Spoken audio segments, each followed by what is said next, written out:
감사함이 느껴집니다. 자, 오늘도 우리 모두 하나님의 크신 은혜를 체험하는 주일 예배가 되기를 바랍니다.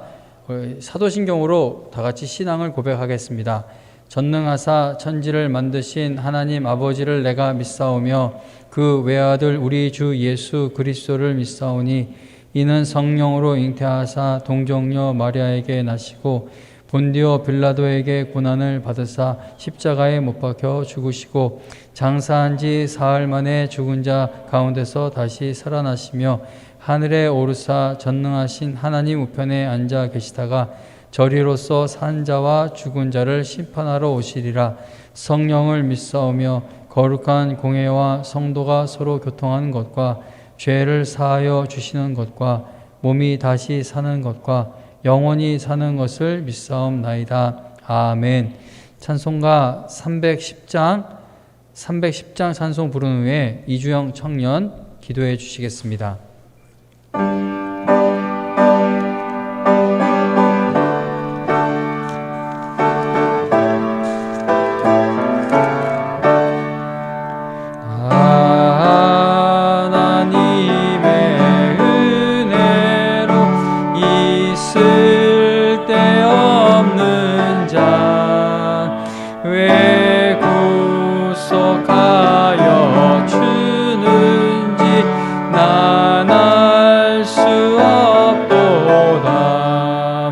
내가 믿고 또 의지함은 내 모든 형편 아시는 주님 늘 보호해 주실 것을 나는 확실히 아는 왜 내게 굳센 믿음과 또 복음 주셔서 내 맘이 항상 편한지 난 알 수 없도다.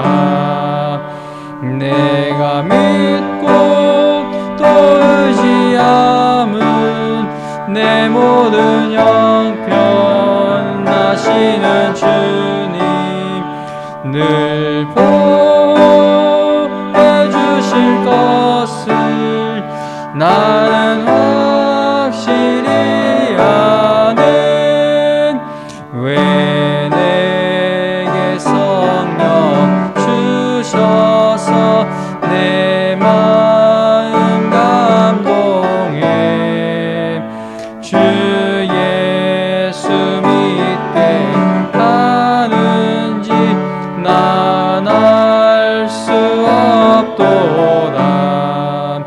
내가 믿고 또 의지함은 내 모든 형편 아시는 주님 늘 보호해 주실 것을 나는 확실히 아는 주 언제 강림하실지 혹 밤에 혹 낮에 또 주님 만날 그것도 난 알 수 없도다. 내가 믿고 또 의지함은 내 모든 형편 아시는 주님 늘 보호해 주실 것을 나는 확실히 아네.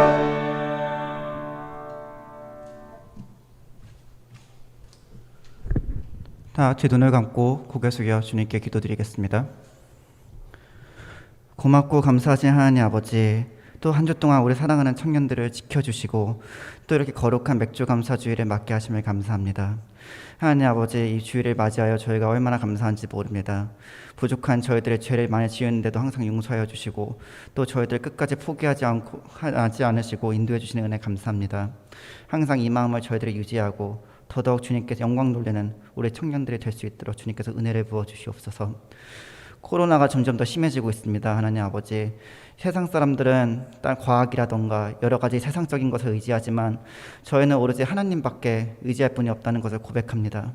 주님, 하루빨리 코로나를 종식시켜 주시고 이번 사건을 통하여 더더욱 저희들이 주님을 의지하고 더 믿지 않는 자들이 주님께 돌아오는 그런 거룩한 역사가 다시 일어나기를 주님께서 인도하여 주시옵소서. 하나님 아버지, 예배를 시작하는 시간입니다. 세연 목사님께서 또 설교를 전해주십니다. 목사님께서 말씀하시고 선포하실 때마다 그 말씀이 우리의 가슴에 새겨지고 절대 그것을 항상 품고 일주일 또 평생을 살아가며 주님의 말씀을 사모할 수 있도록 주님께서 은혜를 내려 주시옵소서. 마치는 그 시간까지 함께 하실 것을 믿사오며 예수님의 이름으로 기도합니다. 아멘.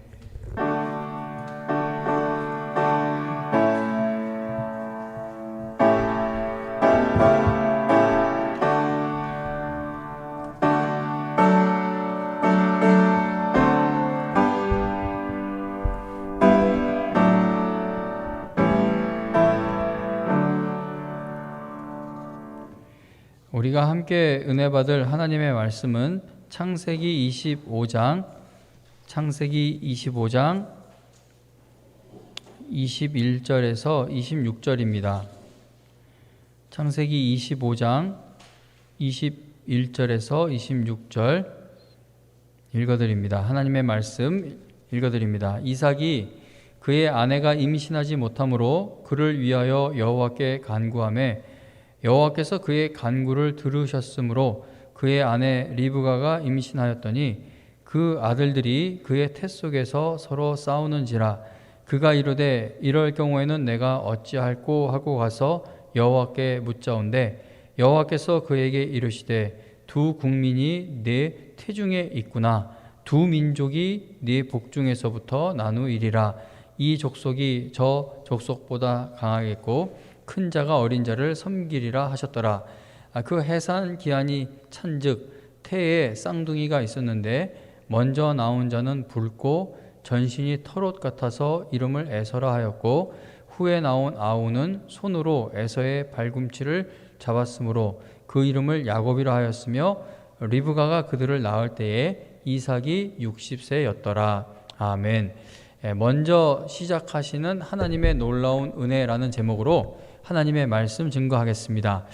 우리가 읽은 본문에서 26절을 보면 리브가가 쌍둥이 아들인 에서와 야곱을 낳았을 때 이삭이 60세였다라고 말합니다. 이삭이 40살에 결혼을 했으니까 무려 20년 동안이나 아이가 없었던 것입니다. 하나님께서 아브라함과 이삭에게 약속하신 말씀이 이루어지기 위해서는 이 가정에 반드시 아들이 태어나야 하는데 이삭은 결혼하고 나서 20년 동안이나 불임 상태에 있었던 겁니다. 그래서 이삭이 어떤 것을 했다고 성경은 말하고 있죠. 25장 21절에 보면 이삭이 그의 아내가 임신하지 못하므로 그를 위하여 여호와께 간구했다라고 말씀합니다. 하나님께서 이삭의 간구를 들어주셔서 이삭의 아내인 리브가가 이제 임신을 하게 됩니다. 그런데 리브가의 뱃속에서 쌍둥이가 서로 싸우는 것이었습니다. 그러니까 기도 응답으로 얻게 된 자녀들이 태어나기 전부터 싸움질을 하고 있다는 겁니다.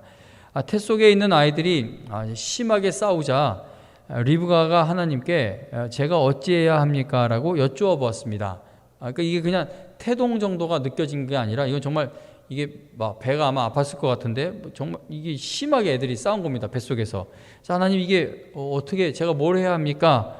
기도했더니 하나님께서 리브가의 태에는 두 나라가 있다라고 말씀해 주시면서 큰 자가 어린 자를 섬기게 될 것이다 라고 알려주십니다. 당시에는 장자의 승계를 매우 중요하게 여겼기 때문에 멀쩡하게 형이 살아있는데 형이 동생을 섬긴다는 것이 이게 말이 되지 않았습니다. 그러므로 형이 동생을 섬기게 될 것이다 라는 하나님의 말씀이 리브가에게 절대 잊혀지지 않는 말씀으로 남게 되었을 것입니다. 그리고 리브가는 남편 이삭에게도 이 놀라운 이야기를 전해 주었겠죠. 하나님께서 쌍둥이가 태어나기도 전에 에서를 택하지 않으시고 동생 야곱을 택하신 이유는 무엇이었을까요? 야곱과 에서의 삶을 살펴보면 하나님께서 왜 형 에서를 택하지 않으시고 동생 야곱을 택하셨는지 그 이유를 알 수 없습니다. 물론 야곱이 잘한 것도 많긴 합니다. 그래서 우리가 설교 말씀 들어보면 목사님들 중에는 야곱이 잘한 것을 이렇게 예로 들면서 이러니 하나님이 어찌 야곱을 택하지 않을 수 있으셨겠습니까? 라고 그렇게 이야기를 하기도 합니다. 그런데 잘한 거를 이야기를 해서 그렇지 야곱이 못한 일들을 이야기를 해보면은 정말 하나님이 왜 야곱을 택하셨는지 이유를 알 수가 없습니다.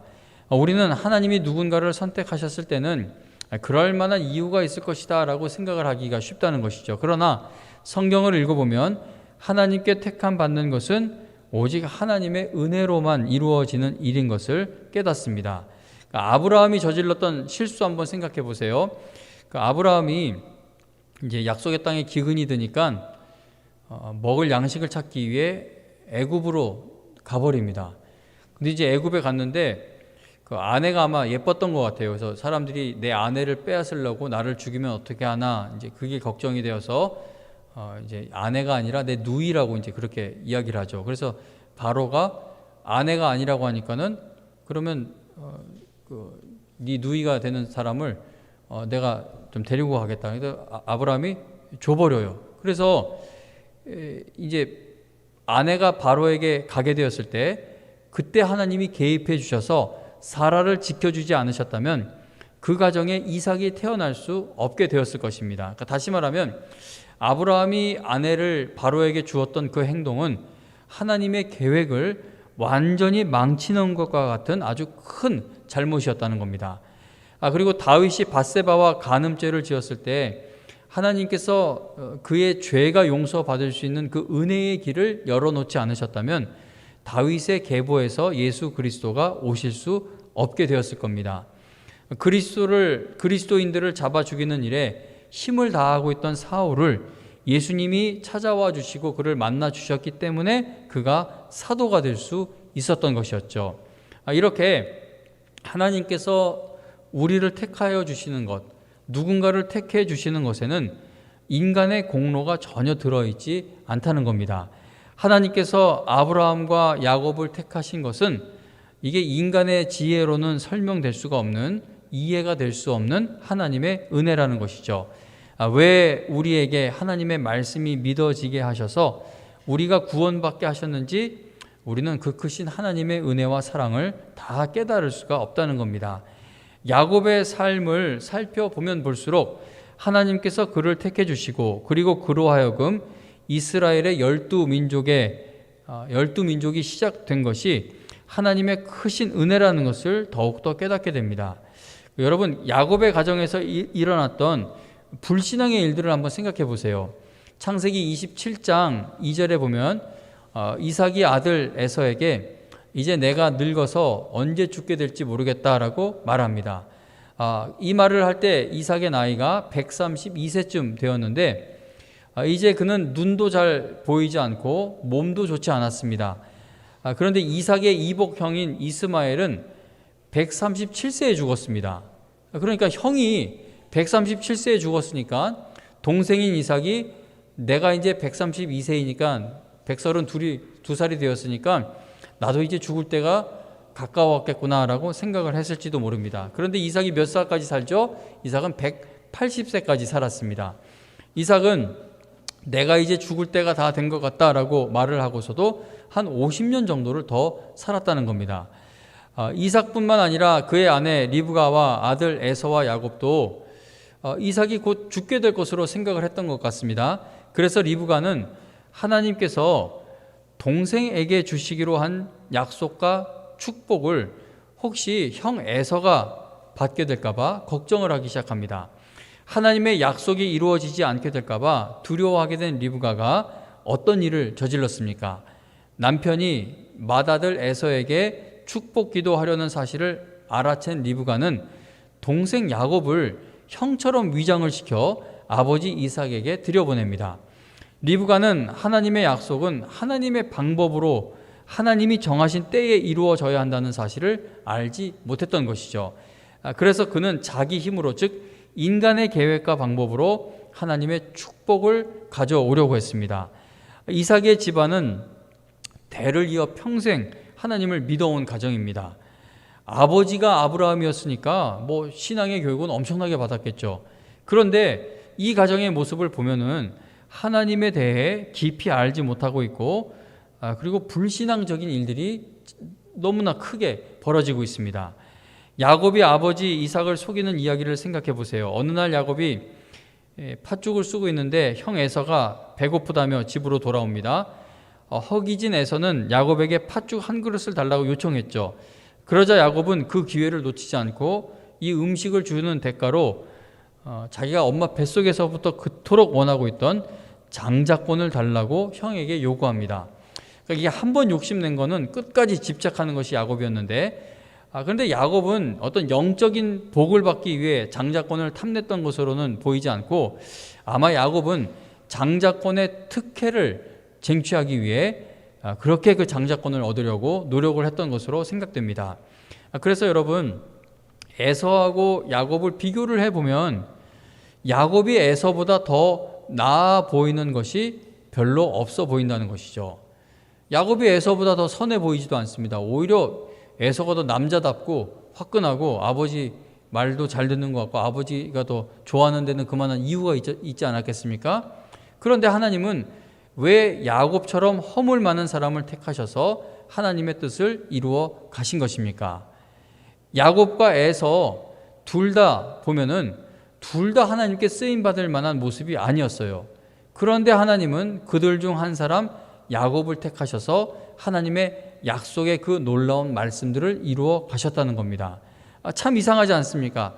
야곱이 무엇을 잘한 것도 아니었고 에서가 뭘 그렇게 크게 잘못한 것도 아니었는데 야곱은 택함받았고 에서는 택함받지 못했습니다. 이 많은 사람들이 이걸 우리가 선택 교리라고 하잖아요.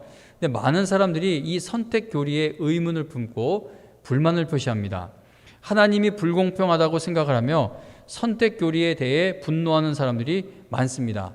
제가 터미널에서 고속버스 이제 기다리고 있는데 어떤 남자분이 이렇게 전도를 하러 왔어요. 이렇게 들어보니까 그분은 칼빈을 싫어하는 사람이 분명해 보였어요.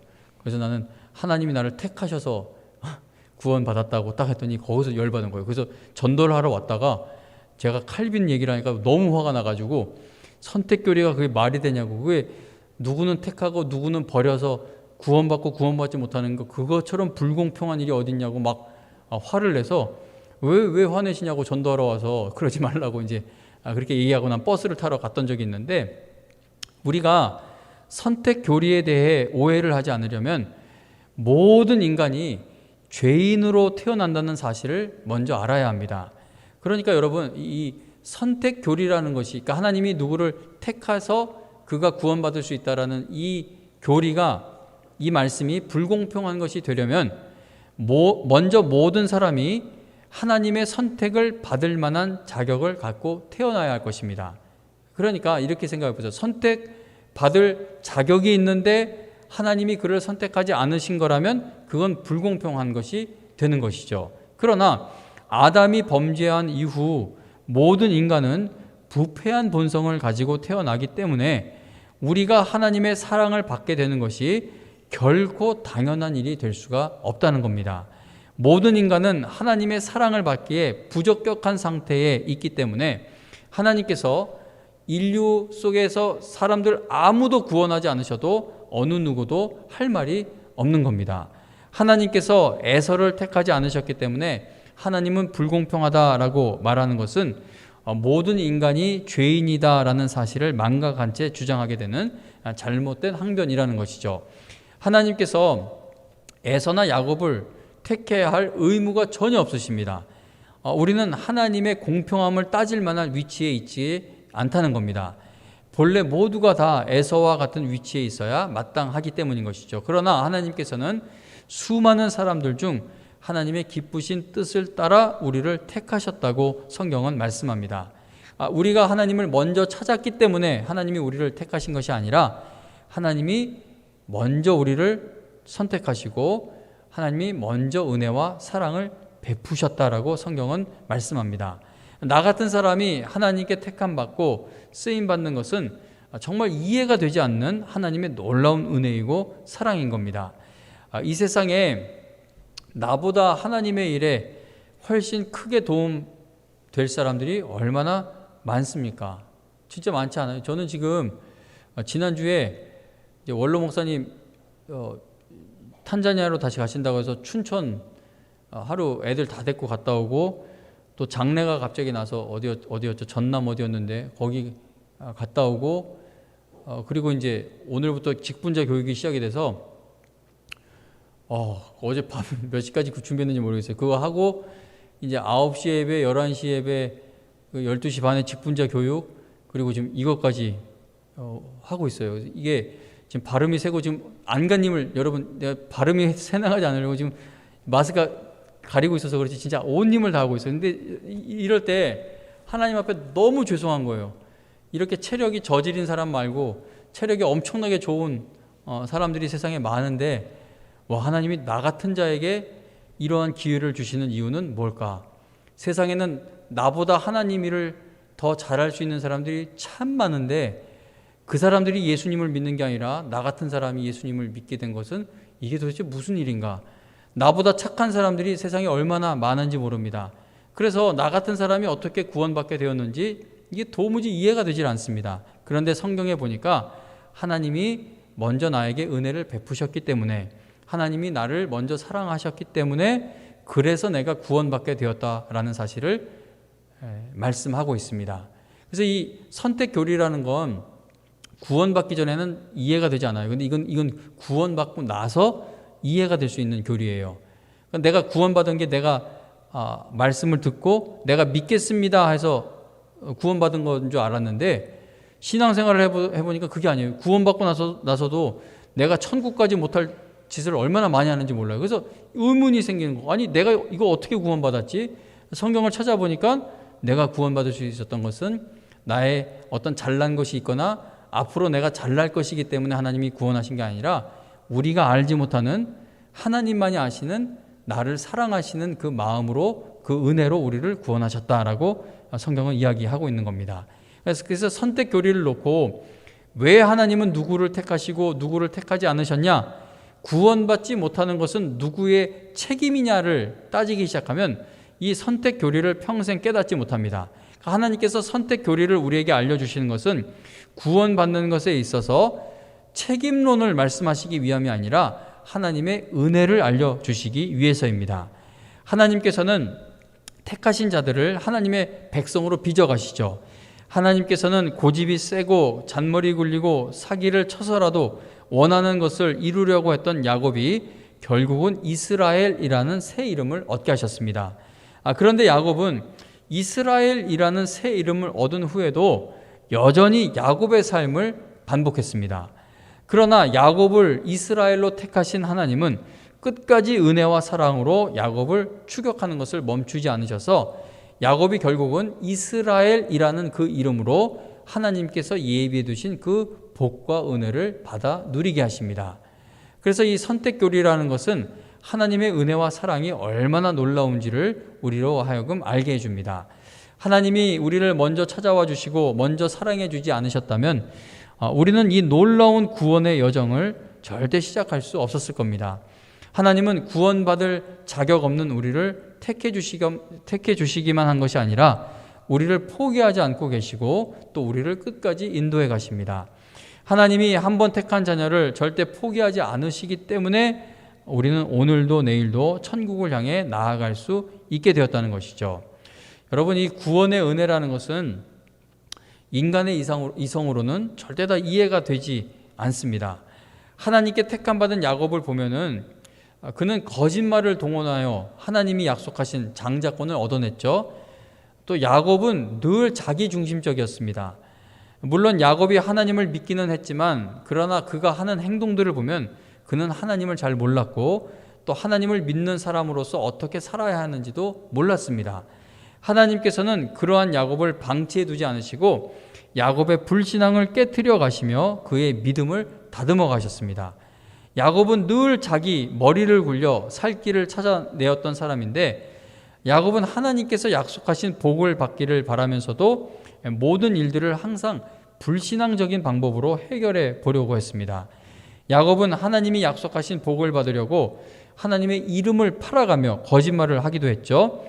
야곱은 큰 자가 작은 자를 그러니까 야곱은 그 작은 자 동생이 형을 섬기게 될 것이다라는 하나님의 약속을 하나님의 방법으로 이루려고 하지 않고 인간의 방법으로 이루어 보려고 했습니다. 야곱이 하나님을 정말 신뢰했던 사람이라면 그런 잘못을 저지르지 않았었겠죠.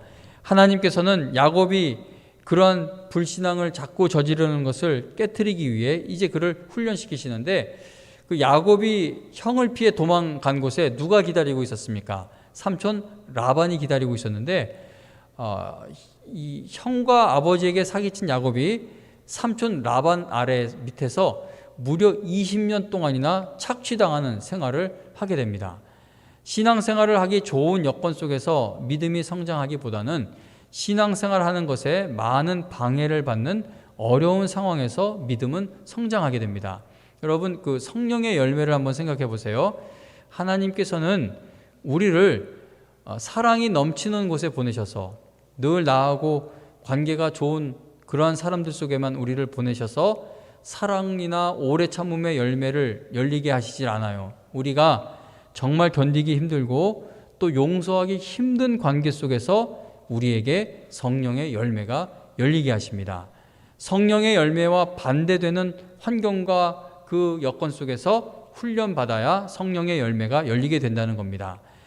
우리가 하나님께 택함받기 위해서 세운 공로는 없다고 말씀드렸죠. 그러나 하나님의 크신 사랑과 은혜로 구원받고 나서부터는 하나님께서 우리에게 맡기시는 임무가 있고 사명이 있고 훈련이라는 것이 있게 됩니다. 하나님께서는 우리가 영화의 단계에 이르기까지 인생 전반에서 우리를 믿음의 사람이 되도록 다듬어 가십니다. 우리가 결국은 그리스도의 장성한 분량에 이르게 될 때까지 하나님이 우리를 포기하지 않으시고 우리를 이끌어 가신다는 것이죠.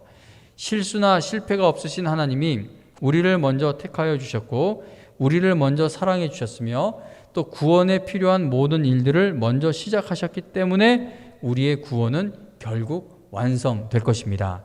하나님께서 성경의 인물들을 어떻게 사랑하셨고 그들에게 어떠한 은혜를 베푸셨는지를 보면은 우리가 담대한 마음과 믿음을 갖게 됩니다.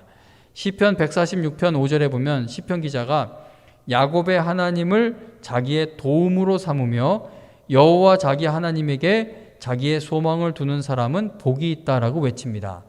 여러분이 바로 야곱의 하나님을 나의 도움으로 삼으며 하나님에게 내 소망을 두는 그 복된 성도들이 될 수 있기를 바랍니다. 아브라함, 이삭, 야곱, 모세, 엘리야, 다윗, 베드로, 바울 등 그들은 모두가 다 하나님의 자녀가 될 자격이 없는 사람들이었지만 하나님께서 그들을 택하시고 그들을 포기하지 않으시며 천국 백성으로 만들어 가신 겁니다. 하나님께서는 야곱이 결국은 이스라엘이 되게 하셨고 사울이 결국은 바울 사도가 되게 하셨습니다. 하나님 앞에서 의로울 것이 없는 우리가 예수 그리스도를 의지해서 예수 그리스도의 공로를 의지하여 의롭다고 인정받게 되었죠. 우리 주 예수 그리스도 은혜 안에 있는 성도들은 반드시 영화롭게 되는 그날을 맞이하게 됩니다. 그러니까 우리가 구원받은 이후에는 예수님 필요 없이 천국 갈 만한 모습이기 때문에 천국 가는 것이 아니라 우리가 구원받기 위해 예수님이 꼭 필요했던 것처럼 구원받은 이후에 천국에 들어가기 위해서도 사는 내내 우리에게는 예수 그리스도의 은혜가 꼭 필요하다는 겁니다. 죄 가운데 태어나 멸망당할 수밖에 없는 우리를 하나님이 당신의 목숨을 던져서 건져내신 겁니다. 그리고 우리가 구원받은 사람들답게 쓰임받고 하나님과 교제하며 천성을 향해 나아갈 수 있도록 하나님께서 쉬지 않고 우리를 돕고 계십니다. 한 번 택한 자를 절대 포기하지 않는 하나님이 여러분과 저를 그리고 이 교회를 인도하고 계시며 보호하고 계시며 훈련시키고 계십니다. 야곱의 불신앙을 다루셨던 그 하나님의 은혜의 손길이 오늘 우리를 다루고 있다는 것이죠. 여러분, 1년의 절반이 끝나고 이제 7월이 시작됩니다. 지난 6개월 동안 우리가 하나님의 은혜에 얼마나 감사했는지를 한번 결산해 보면 늘 부끄러운 결산만이 있는 것이죠. 우리가 구원의 은혜에서 탈락되지 않을 만큼 지금까지 기도하고 헌신하고 하나님을 신실하게 사랑했기 때문에 오늘 우리가 이 자리에 있게 된 것입니까? 그렇지 않다는 것 여러분 너무나 잘 알고 있을 줄로 압니다. 하나님이 한 번 택하신 아브라함과 이삭과 야곱을 절대 놓지 않으셨던 것처럼 그 은혜로 우리를 놓지 않고 계시기 때문에 오늘 우리가 여기까지 온 것이고 그리고 천국을 향해 가고 있는 겁니다. 여러분 모두 이 놀라운 하나님의 사랑과 은혜에 진심으로 감사드리는 맥주 감사절이 되기를 바랍니다. 예수 그리스도께서 우리의 죄를 대신하여 십자가에서 찢기시고 보혈을 흘리셔서 우리가 구원받았습니다.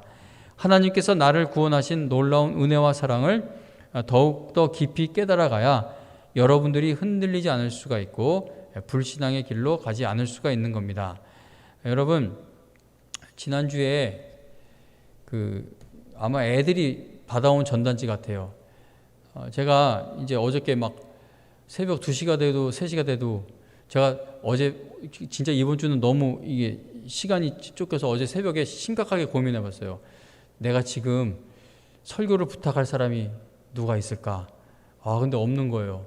너무 낙심이 돼가지고 이렇게 밑에를 보니까 밑에 뭐 봐봐야 먼지, 쓰레기통 이런 거 있잖아요. 쓰레기통에 학원 전단지가 있는데 수학학원 전단지, 애들이 아마 받아온 것 같아요. 수학학원 전단지인데 거기 학원 원장 얼굴이 크게 나와 있어요. 근데 그 학원 원장이 이런 말을 합니다. 어디 한번 해보자. 너희가 오르나 내가 포기하나.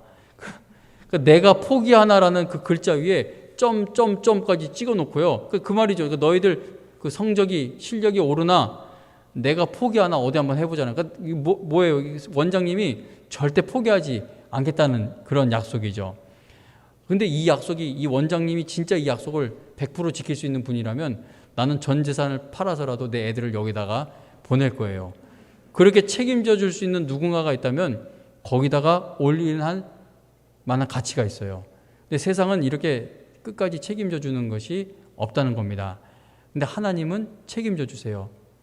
여러분 제가 지금 이 설교를 하면서도 하나님의 은혜를 깊이 생각하는 것은 너무 힘드니까 그러면 여러분들 내가 말하는 바를 좀 잘 오해가 없기를 바라면서 이런 얘기를 하는데 너무 힘들면요 설교를 하면서 어떤 생각을 하면 이제 마지막 페이지다 끝날 때가 됐구나라고 그 마음까지도 가져요. 근데 이게 보세요. 지금 오늘 여러분들에게 읽어드린 이 설교문 내용을 보면 하나님이 자신의 목숨을 내놓으셔서 우리를 구원해 주셨고 그 구원의 은혜는 우리가 무엇을 했기 때문에 시작된 게 아니라 우리가 알지 못하는 그 시간에 하나님이 우리를 선택하시고 우리를 구원하시기로 작정하셨기 때문에 이 일들이 이루어졌다. 근데 이 놀라운 구원의 은혜를 이야기하는데 내 마음은 막 뛰는 게 없고 그냥 피곤하다는 생각밖에 없으면서 이 이야기를 읽어요. 그런데도 하나님은 나를 구원하신 그 은혜를 거두어가지 않으신다는 것이죠. 이게 늘 이렇게 냉랭하게 있는 것이 아니라 하나님 나는 이것밖에 안 되는데 하나님의 말씀이 나에게 은혜가 되지 않으면 나는 넘어질 수밖에 없는데 하나님 내가 어떻게 해야 합니까?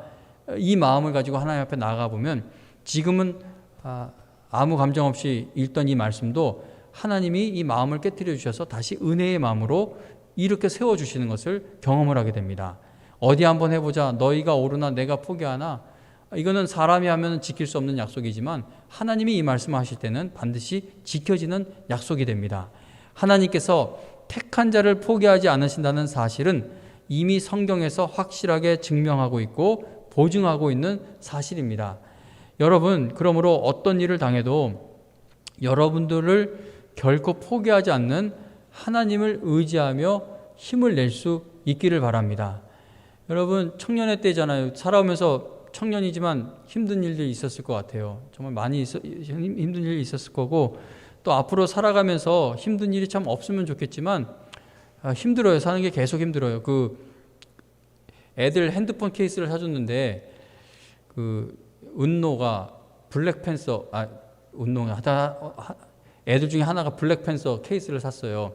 블랙팬서 보면서 너 이거 이 캐릭터 어떻게 알아? 이 배우가 참 내가 죽어서 진짜 안타까운데 이렇게 얘기하니까는 초등학교 2학년짜리가 죽었어 그래요. 그래서 이 배우가 죽었어. 그러니까 이 녀석이 하는 말이 왜 죽었어?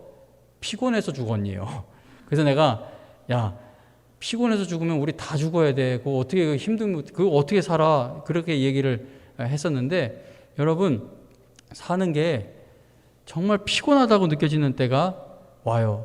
그게 뭐 한두 번 오는 게 아니라 사는 내내 그러한 순간들이 오는데 그때 여러분들은 세상 사람들과 다른 방법으로 그 피곤함을 극복하는 사람들이 되기를 간절히 바랍니다. 하나님이 나를 포기하지 않는다는 그 중심이 잘 잡혀 있는 성도들이 되기를 간절히 바란다는 거예요. 그러니까 하나님께서 여러분들을 포기하실 거였으면 십자가에 달리시지 않았겠죠. 우리를 포기하실 거였으면 그 고난을 왜 당하셨겠습니까? 우리를 포기하지 않으실 거기 때문에 당신의 목숨을 십자가에서 내어놓으신 것을 우리는 보게 됩니다. 여러분 모두 먼저 시작하신 하나님께서 끝까지 책임지신다는 그 놀라운 하나님의 사랑과 은혜를 깊이 깨달아가는 성도들이 다 되어 하늘나라에 가는 그날까지 하나님의 영광을 위해 쓰임받게 되기를 주님의 이름으로 축원합니다. 우리 찬송가 304장 찬송 부르면서 준비한 헌금 드릴게요. 304장입니다.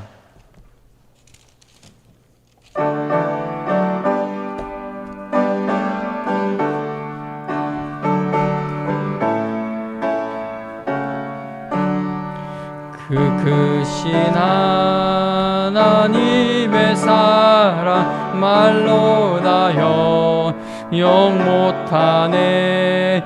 저 높고 높은 별을 넘어 이 낮고 낮은 땅 위에 죄범한 영혼 구하려 그 아들 보내사 화목제물 삼으시고 죄 용서하셨네. 하나님 크신 사랑은 증량 다 못하네. 영원히 변치 않는 사랑 성도여 찬양하. 3절입니다. 하늘을 두루마리 삼고 바다를 먹물 삼아도 한없는 하나님의 사랑 다 이뤄갈 수 없겠네.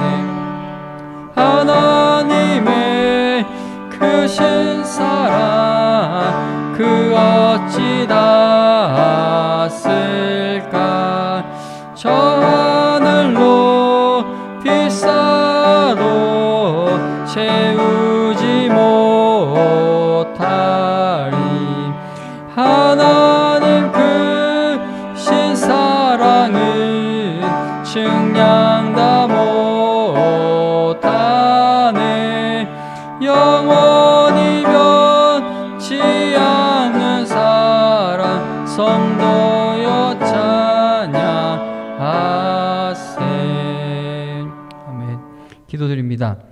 하나님 아버지, 오늘도 우리가 빈손으로 나오지 않고 하나님 앞에 우리 마음을 드리게 하시는 것 정말 감사드립니다. 그리고 또 맥주 감사절을 맞아 하나님의 은혜에 감사하며 드리는 손길들이 있는데 우리 청년들 하나님 앞에 감사하다가 더욱더 감사할 일들이 차고 넘치는 인생이 되게 하여 주시옵소서. 하나님 아버지, 우리 청년들 정말 귀한 시간을 내서 예배 드리러 나왔는데 제가 일주일 동안 시간을 잘 지혜롭게 활용하지 못해 또 이렇게 체력의 한계를 느끼며 말씀을 전해서 청년들에게 너무나 하나님 부끄러운 마음이 들고 또 미안한 마음이 듭니다. 그래도 하나님 또 성경에 있는 말씀을 전한 것이니 성령께서 역사해 주시고 또 우리 청년들을 불쌍히 여기셔서 이들이 다가오는 한 주간 믿음으로 살아가는데 꼭 필요한 말씀으로 깨닫게 되는 부분이 있도록 역사하여 주시옵소서. 하나님, 우리 청년들 앞으로 살아가면서 아무리 힘든 일 만나도 힘든 일만 나를 만나고 있는 것이 아니라 나를 택하셔서 영원히 책임져 주시는 하나님이 나와 함께하고 있다는 그 사실을 늘 하나님 인지하게 하여 주시고, 그렇게 영의 눈이 열려 하나님을 바라보게 해주셔서 무슨 일을 당해도 늘 믿음으로 끝까지 승리하며 그렇게 쓰임받는 하나님의 귀한 아들과 딸들 되게 하여 주시옵소서. 여기까지 오게 하신 하나님, 또 6개월간 지켜주셨으니 남은 6개월 동안도 지켜주실 줄로 믿고, 또 코로나가 더욱더 기승을 부리고 있지만 우리의 안전과 건강을 지켜주셔서 다음 주일에도 또 이 아름다운 모습으로 다시 만나게 해 주실 줄로 믿고 감사드리며 예수님의 이름으로 기도합니다. 아멘. 축도로 마칠게요. 이제는 우리 주 예수 그리스도의 은혜와 하나님 아버지의 극진하신 사랑과 성령님의 인도하시며 교통하시며 우리의 기도를 도우시는 그 놀라운 은혜가 오늘 이 예배를 드리며 나를 택하신 하나님이 나를 끝까지 영원히 책임져 주신다는 그 사실을 믿고 담대히 나아갈 수 있기를 바라며 돌아가는 우리 모든 영광의 청년들 머리 위에 지금으로부터 영원토록 함께하여 주시기를 간절히 축원하옵나이다. 아멘. 감사합니다. 감사합니다.